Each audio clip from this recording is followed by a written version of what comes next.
A finishing move should look devastating, shouldn't it? Yet sometimes wrestlers choose finishers that are more silly than savage. These are among the most unfulfilling match-ending moves in WWE history. The immortal Hulk Hogan took the WWF and the industry as a whole to new heights in the 1980s by telling kids to take their vitamins and say their prayers. Hogan swept the globe with his over-the-top persona, headlining multiple WrestleManias in the early years of Vince McMahon's landmark spectacle. Hogan had some technical prowess, but you wouldn't know it from any of those main event matches in the WWF. His leg drop was one of the least impressive finishers in history. While a top rope leg drop can look lethal, Hogan's version would see him run at a snail's pace into the ropes before hopping off the ground and landing with some of his legs across his opponent's chest. His body slam of Andre the Giant at WrestleMania 3 was an iconic moment. But that wasn't the end of the match. Hogan got the pin after a leg drop, and it's incredibly hard to believe it would have kept his much bigger rival down for a 3 count.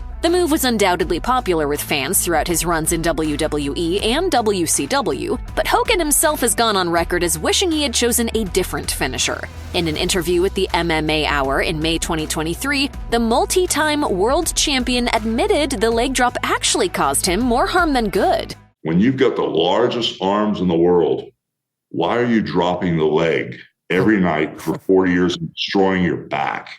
Hogan added that wrestling rings during his prime were very hard, which may explain why his leg drop seemed to look worse and worse as time went on. He was damaging his back further every time he did one. Bayley's Rose Plant is one of the most bland and awkward-looking moves in the current WWE landscape.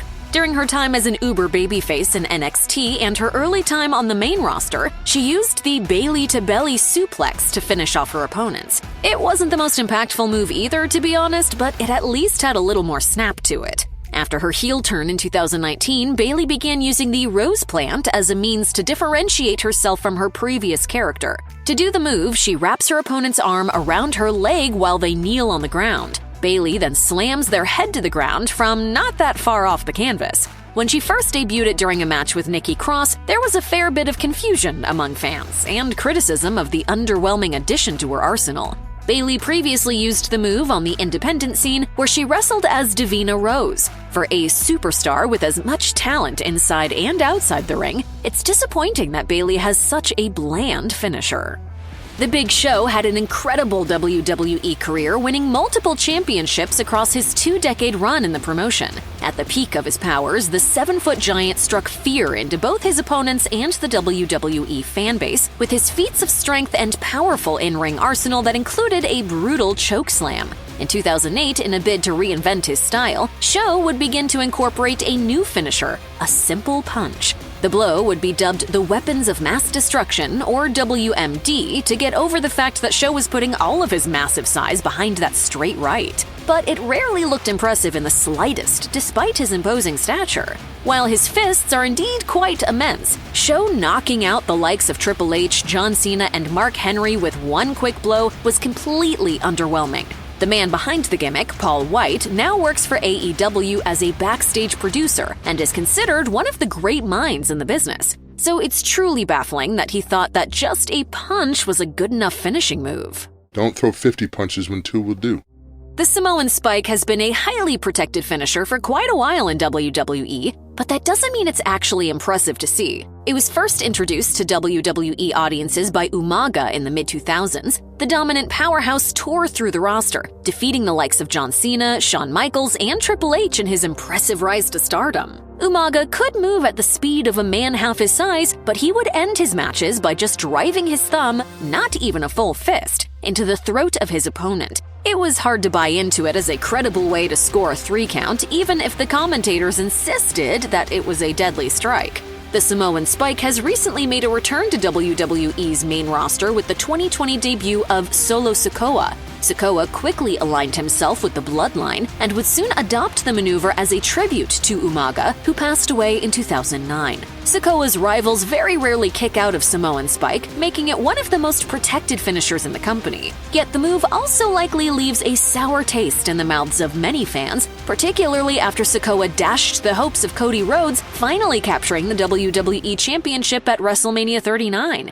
he interfered in the main event title bout and put Rhodes down with a Samoan Spike.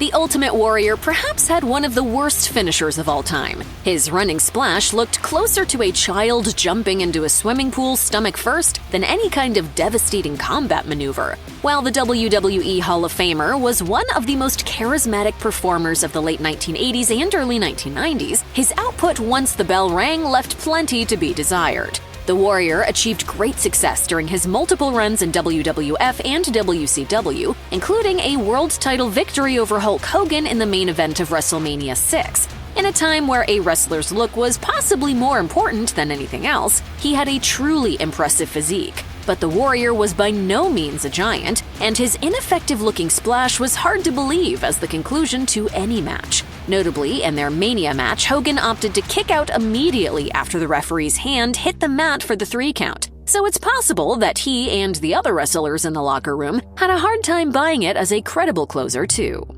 Jinder Mahal has been a long-standing fixture in the WWE locker room since making his debut on the main roster in 2011. He reached the mountaintop of the industry in 2017 when he defeated Randy Orton to win the WWE Championship, becoming the first performer of Indian descent to do so. While his 6-month title reign divided the WWE fanbase, one part of Mahal's career that has been universally criticized is his finishing move, the Khallas. Mahal has used a couple different forms of the move throughout his tenure with WWE. Originally, the move would start with a half Nelson hold before being turned into a pretty underwhelming flat back bump. During his rise to the main event scene on SmackDown, which saw him battle the likes of Orton, Shinsuke Nakamura, and AJ Styles, Mahal would start the sequence with more of a half choke before transitioning into a very simple slam. Some members of the WWE roster were able to make the move look somewhat impactful, namely Styles, but for the most part, the Khallas is not a finishing move of a top-level superstar. Since dropping out of the world title picture, Mahal has been used sporadically alongside Indus Sher on both the main roster and in NXT, which has seen the Khallas used a lot less than it was during his ill-fated main event push. Charlotte Flair is a 14-time world champion for a reason. While stepping out of her legendary father's shadow was a tough task early in her career, she has cemented her own legacy as one of the greatest women's wrestlers of all time. Flair's battles with the likes of Sasha Banks, Rhea Ripley, and Bayley are some of the best of the modern era, while her consistent main event level push has ensured the spotlight remains firmly on the Queen.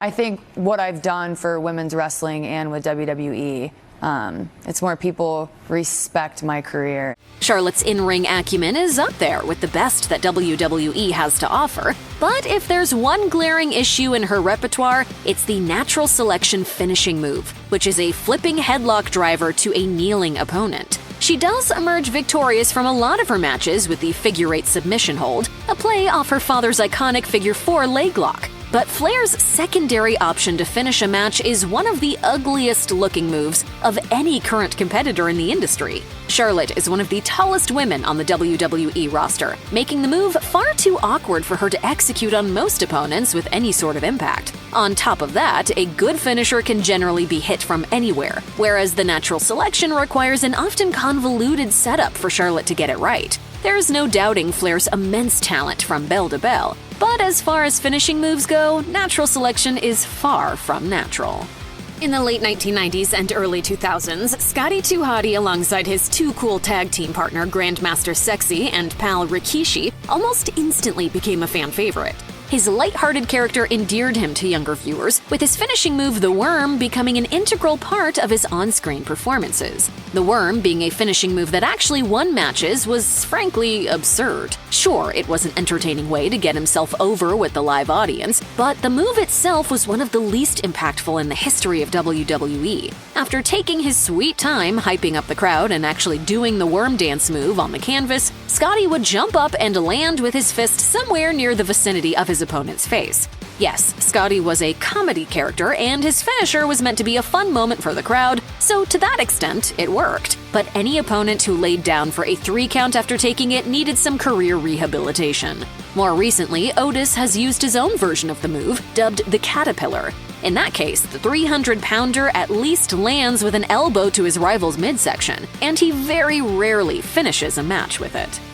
After bursting onto the scene in the mid-2000s and winning the Intercontinental title upon his WWE debut, Santino Marella would win over fans as both a heel and babyface, securing TV time nearly every week for years. At the peak of his powers, Marella was genuinely seen as a true underdog, coming agonizingly close to winning the Royal Rumble and Elimination Chamber matches. His finishing move was popular and got plenty of laughs from the crowd, but the Cobra was not believable in the slightest. First, Marella would spend anywhere from 20 seconds to a minute setting up the strike. He would pull out his sock, which looked like a snake. Then he would slowly put it over his hand and forearm. Then he would tap his wrist a few times before pointing his finger towards his opponent and jabbing them in the throat region.